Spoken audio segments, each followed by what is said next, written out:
नमस्कार विद्यार्थियों। भारत में राष्ट्रवाद का उदय, इस पर हम एक व्याख्यान कर चुके हैं और आज दूसरा व्याख्यान है। विगत व्याख्यान की बात करें तो विद्यार्थियों, हमने उसमें राष्ट्रवाद का अर्थ किया था और राष्ट्रीयता की जो विशेष बातें होती हैं, यूँ कहें कि राष्ट्रीयता के तत्व, एलिमेंट्स, उनकी हमने बात की थी।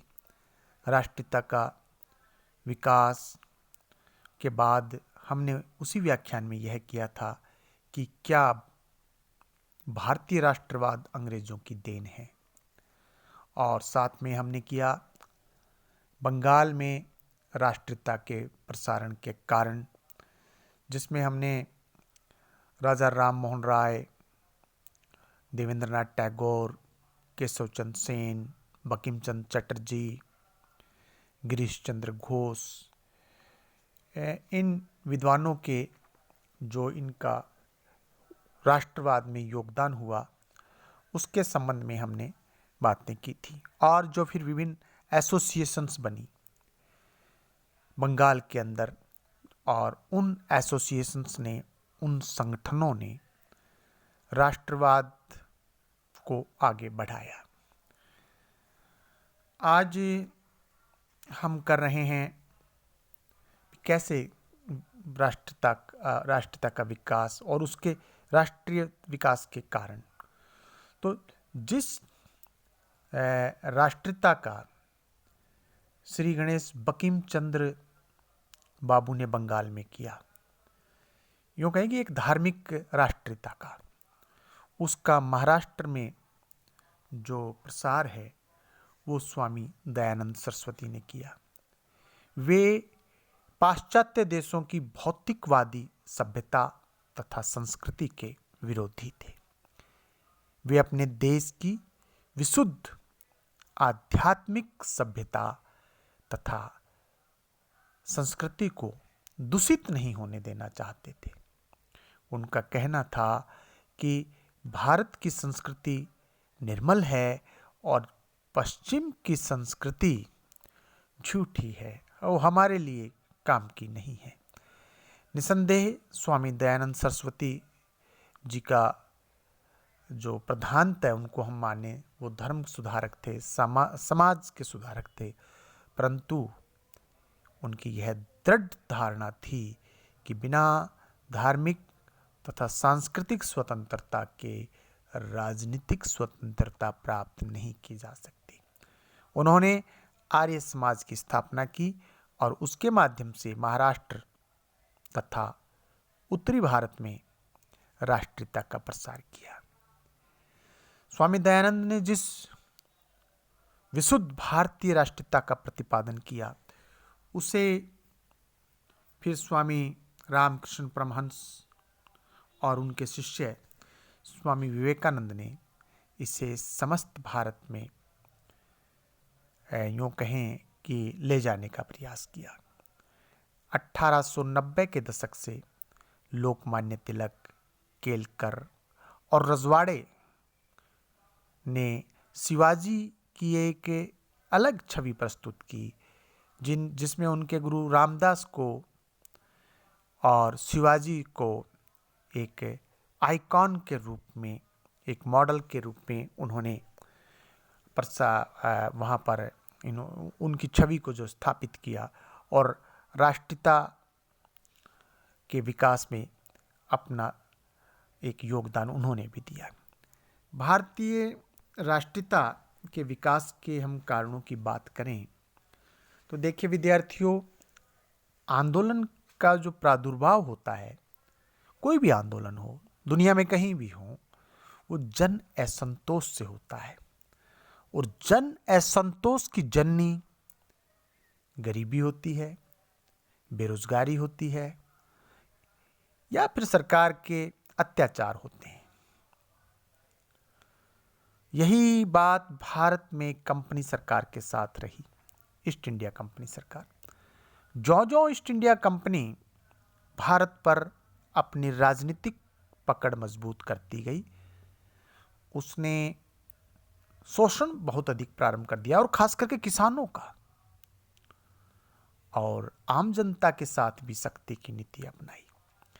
धीरे धीरे भारतवासियों को यह जानकारी हो गई कि अंग्रेज भारत में जो करते हैं वे केवल अपना हित, अपना स्वार्थ, इन सब के वशीभूत करते हैं।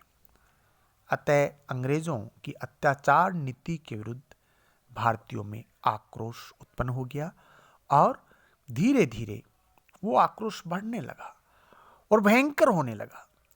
क्रांति व आंदोलन विद्यार्थियों कभी भी आकस्मिक नहीं होते हैं। उसके जो तत्व हैं वो सने सने एकत्रित होते रहते हैं, धीरे धीरे इकट्ठे होते रहते हैं उसके कारण, और फिर जब वो कारण बहुत सारे इकट्ठे हो जाते हैं तो एक भयंकर ज्वाला के रूप में फूट निकलते हैं। हम इतिहास के विद्यार्थी हैं, हमने दुनिया में क्रांतियों को पढ़ा है। फ्रांस की राज्य क्रांति को भी आप इसका उदाहरण, बढ़िया अच्छा उदाहरण है। ठीक ऐसे ही राष्ट्रवाद के प्रेरक तत्व भारत में निर्मित हो रहे थे। 19वीं सदी में भारत में जो राष्ट्रीयता का विकास हुआ उसका यदि हम बिंदुवार अध्ययन करना चाहें, उसके कारणों का, उन मूल तत्वों का, वो पहला विदेशी शासन का प्रभाव। ब्रिटिश शासन की एक प्रमुख विशेषता यह रही कि समस्त भारत में एक जैसी शासन व्यवस्था स्थापित हो गई। सारे भारत में एक जैसे कानून लागू हो गए। भारत जैसे विशाल देश में यह राजनीतिक एकता स्थापित करने में संचार व यातायात के साधनों ने भी अपनी अहम भूमिका निभाई। ग्रामों की आर्थिक निर्भरता के टूटने और भीतरी व्यापार के विकास से भी समन्वित भारतीय अर्थव्यवस्था के उभार की परिस्थितियां उत्पन्न हुई। धीरे धीरे भारत का आर्थिक भाग्य एक दूसरे से जुड़ता गया। पाश्चात्य शिक्षा ने भी भारतीयों में एकता की भावना उत्पन्न की, परंतु देश की एकता का अर्थ यह नहीं था कि भारतवासी अंग्रेज प्रशासन को अपने अनुकूल समझने लग गए थे। समय समय पर अंग्रेजी शासन का विरोध हो रहा था। 1837 से 1857 के अंतराल में ऐसा कोई वर्ष नहीं गया जबकि देश के किसी भाग में विद्रोह नहीं हुआ हो। आमतौर पर यह विद्रोह 3 रूपों में हुए: नागरिक विद्रोह, आदिवासियों के विद्रोह और किसानों के आंदोलन। ये सब ब्रिटिश सरकार के विरुद्ध थे। एक इतिहासकार नॉर्मन डी पाभर इस संदर्भ में लिखते हैं कि भारतीय आंदोलन निश्चित रूप से ब्रिटिश शासन की उत्पत्ति और उसके विरुद्ध प्रतिक्रिया का परिणाम था। इसका प्रारंभ अंग्रेजों के विरोध स्वरूप हुआ था। अंततः इसकी परिणति एक महान आंदोलन के रूप में हुई। धीरे धीरे ब्रिटिश सरकार, जो भारत में ब्रिटिश भारत सरकार की इस औपनिवेशिक तथा आर्थिक शोषण की नीति को भारतीय समझने लगे।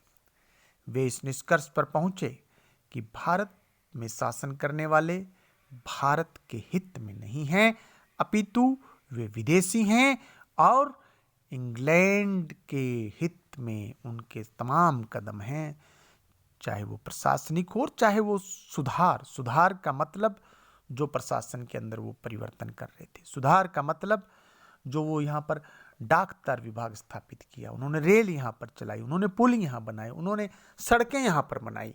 लेकिन इन सब का उद्देश्य विद्यार्थियों पब्लिक वेलफेयर, प्रजा कल्याण नहीं था। इन सब का उद्देश्य शोषण करना था।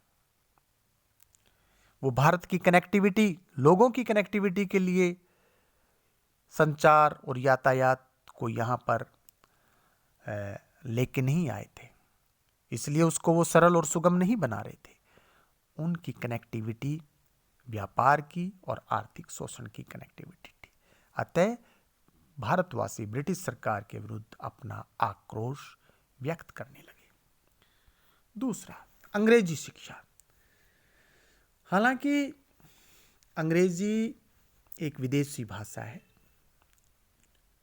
ये, और भारत में इसका प्रचलन करने वाला लॉर्ड मैकाले, जो कि पक्का साम्राज्यवादी था, वह अंग्रेजी भाषा का प्रचलन भारतवासियों को मानसिक रूप से सदा के लिए गुलाम बनाने के लिए करना उसका उद्देश्य था।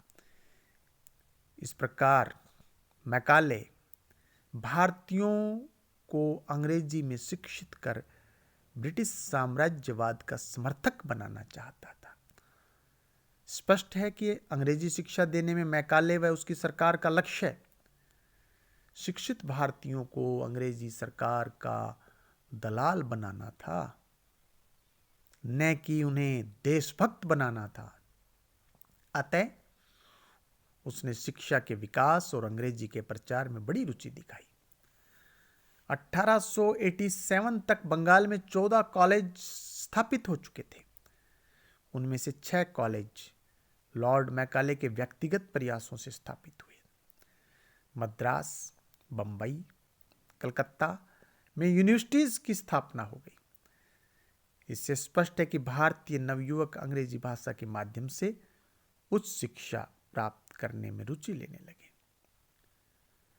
निसंदेह आंग्ल भाषा नवयुवकों को की एक आपस में कम्युनिकेशन लैंग्वेज बन गई। उनमें विचारों का आदान प्रदान प्रारंभ हुआ। विचार विमर्श राष्ट्रीय समस्याओं पर भी होने लगा। वे पाश्चात्य देशों की शासन प्रणाली व वहाँ के समानता व स्वतंत्रता के सिद्धांतों से भी परिचित हुए। उनको अपनी दास्ता भी अखरने लगी। हालांकि आधुनिक शिक्षा प्रणाली का उद्देश्य कदापि यह नहीं था कि भारत में राष्ट्रीय आंदोलन विकसित हो। इसके विपरीत भारतीय अपनी प्राचीन संस्कृति के प्रति आशावान बने रहे, जिसमें बहुत से महापुरुषों का योगदान था। हमने स्वामी दयानंद सरस्वती वो अपने रामकृष्ण जो परमहंस हैं और अपने स्वामी विवेकानंद जी हैं, इनका आपने उल्लेख जो है वो मैंने अभी किया है।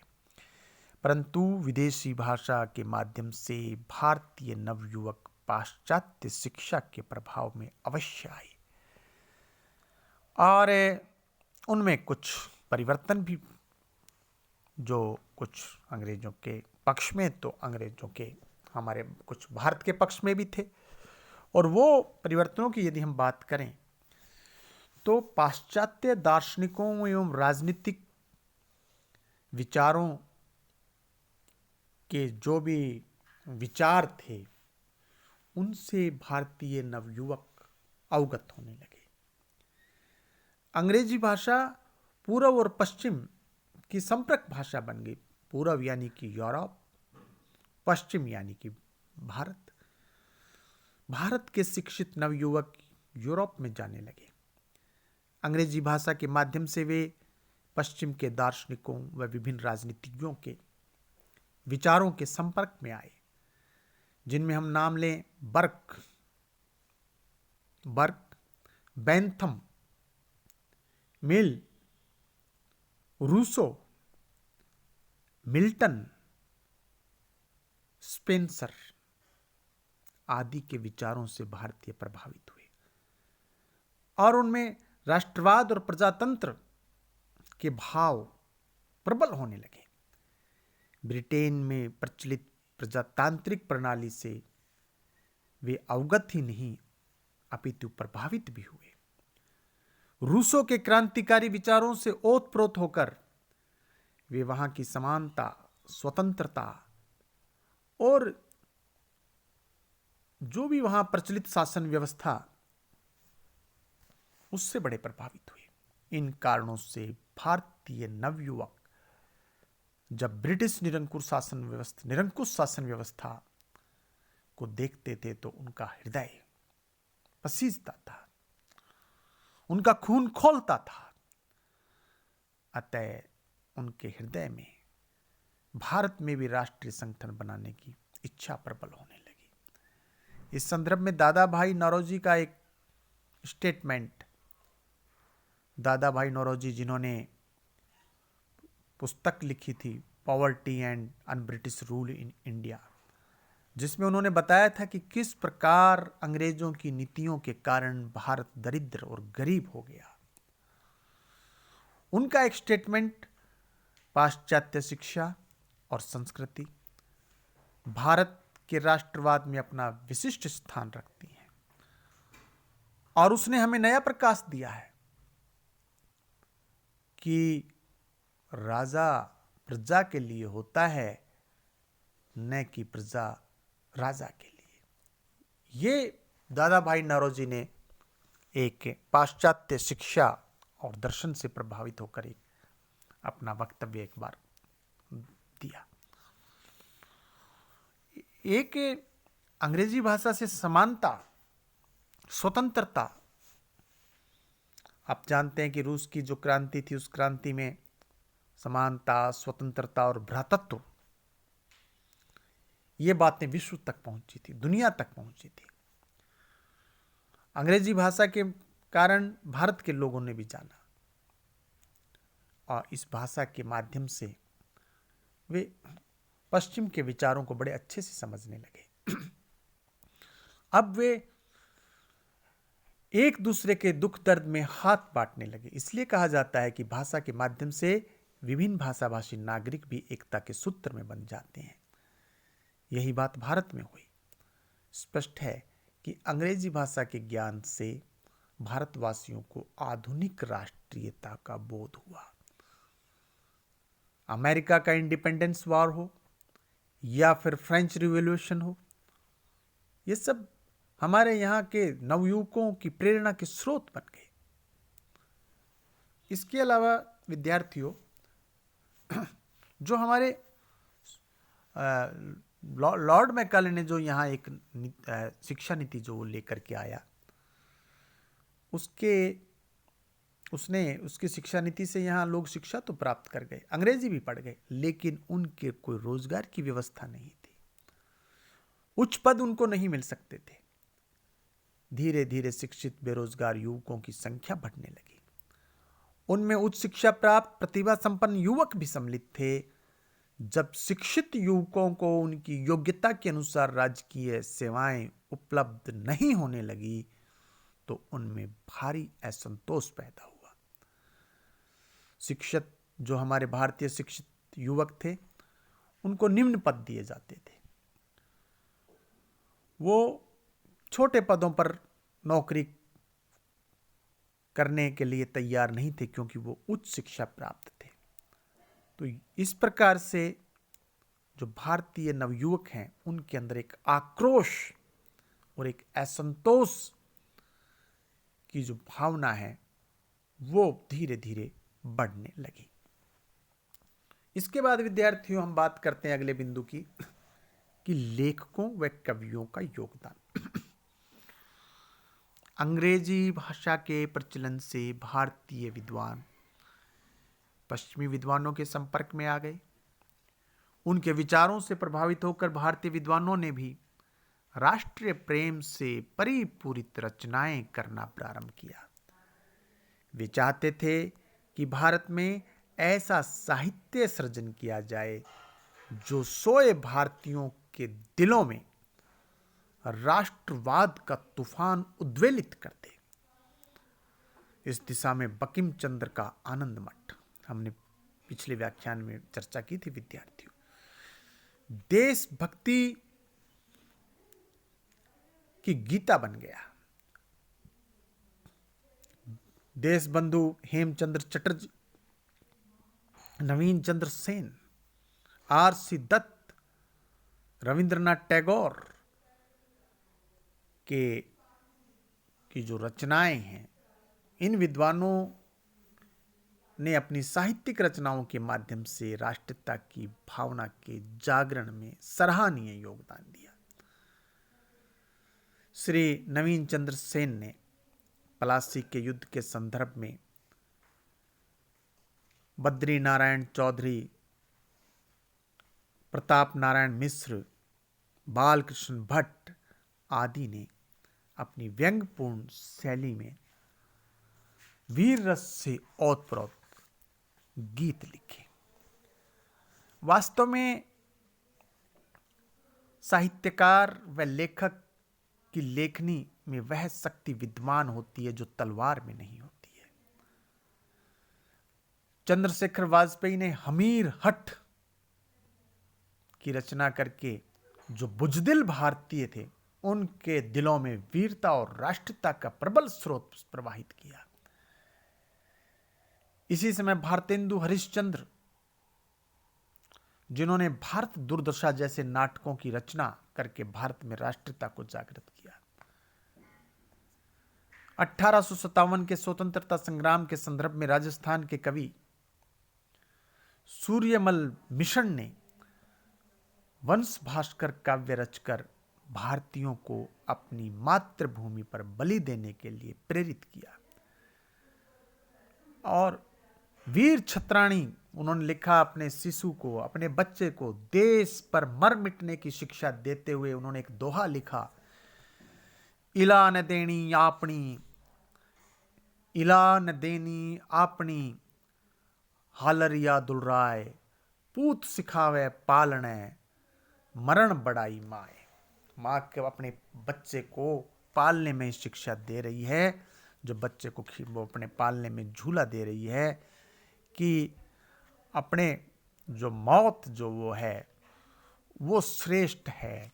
आज़ादी के लिए, अपनी आज़ादी के लिए यदि कहीं अपना शरीर, अपना प्राण त्यागना पड़े, अपने प्राणों की बलि देनी पड़े तो वो श्रेष्ठ बताई गई। इसी प्रकार तमिल भाषा के कवि सुब्रमण्यम भारती ने वीर रसपूर्ण स्वदेशी गीतमाला की रचना की। उन्होंने गीतों के माध्यम से भारतीयों में एकता तथा वीरता उत्पन्न करने का प्रयास किया। सुब्रमण्यम भारती भी भारतेंदु हरिश्चंद्र की भांति अल्पायु में ही भारत को उनकी मृत्यु हो गई, परंतु उनकी रचनाएं भारतीयों को निरंतर राष्ट्रवाद के आंदोलन में कूदने को प्रेरित करती रही। तो इस प्रकार कवियों और लेखकों का भी बड़ा योगदान रहा। समाचार पत्रों का योगदान। समाचार पत्र संदेश वाहन व विचारों के आदान प्रदान के सुगम साधन सिद्ध हुए। छापे खाने के आविष्कार के उपरांत भारत में भी समाचार पत्रों का प्रचलन द्रुत गति से हुआ। समाचार पत्रों का प्रकाशन हिंदी व अंग्रेजी दोनों लैंग्वेज में हुआ। भारत में जो पहली प्रिंटिंग प्रेस थी वो कलकत्ता के पास, विद्यार्थियों ध्यान करते में, कलकत्ता के पास पहला प्रिंटिंग प्रेस लगा श्री रामपुर में, ब्रिटिश मिशनरीज के द्वारा लगाया गया। 1774 में प्रथम समाचार पत्र इंडिया गजट का प्रकाशन सरकार के द्वारा किया गया, ब्रिटिश सरकार के द्वारा। 1780 में बंगाल बजट का संपादन प्रारंभ हुआ। समाज सुधार के क्षेत्र में आते ही राजा राममोहन राय ने अपने विचार जनसाधारण तक पहुंचाने के लिए बंगाली में संवाद कौमुदी नामक एक वीकली, एक समाचार पत्र उन्होंने निकाला। फारसी में मिरास उल नाम का एक पत्र निकाला गया। अपने दोनों समाचार पत्रों के माध्यम से उन्होंने राजनीतिक जागरण की दिशा में उल्लेखनीय कार्य किया। हिंदी भाषा का प्रथम समाचार पत्र उद्दंत मार्तंड उद्दंत मार्तंड का प्रकाशन 1826 में हुआ। समाचार पत्र ईस्ट इंडिया कंपनी की साम्राज्यवादी नीति तथा आर्थिक शोषण का खुलकर विरोध करने लगे। समाचार पत्रों की संख्या दिन प्रतिदिन बढ़ने लगी और जनसाधारण के पास भारतीय सुधारकों, राजनीतिक विचारों, जो विचारक हैं, उनके विचार सुगमता से पहुंचने लगे। 1859 में ईश्वरचंद विद्यासागर ने सोम प्रकाश नामक एक साप्ताहिक पत्र प्रारंभ किया। हरीश चंद्र मुखर्जी ने हिंदू पैट्रियट नामक का प्रकाशन किया। 1877 में केवल बंबई प्रेसिडेंसी की बात करें तो 62 समाचार पत्र वहां से प्रकाशित होते थे। इतने ही समाचार पत्र उत्तरी भारत में तथा 28 बंगाल में प्रकाशित हो रहे थे। ये समाचार पत्र राष्ट्रीय भावना से ओतप्रोत लेख प्रकाशित करते थे। इसमें राष्ट्रीय भावना का प्रचार प्रसार तेजी से होने लगा। परंतु उस जमाने में भी कुछ समाचार पत्र ऐसे आते थे जो सत्ता की प्रशंसा करते थे, जिनमें गुलामी की बू आती थी, जिनमें नाम विद्यार्थियों लेना चाहूंगा मैं, Madras Mail, Times of India व स्टेट्समैन, इसी प्रकार के समाचार पत्र थे। इन पत्रों का माकूल उत्तर देने के लिए 1868 में अमृत बाजार पत्रिका का प्रकाशन किया गया। इन समाचार पत्रों में गुलाम भारत में बलिदान व राष्ट्रवाद का वायुमंडल, एक वातावरण तैयार हो गया। दादा भाई नौरोजी, सैयद अहमद खां और कृष्णोदास पाल जैसे व्यक्ति प्रेस के माध्यम से अखिल भारतीय व्यक्तित्व बन सके। परंतु इन समाचार पत्रों को भी अपने कर्तव्य निभाने में अनेक कठिनाइयों का सामना करना पड़ा। शेष अगले व्याख्यान में। बहुत बहुत धन्यवाद।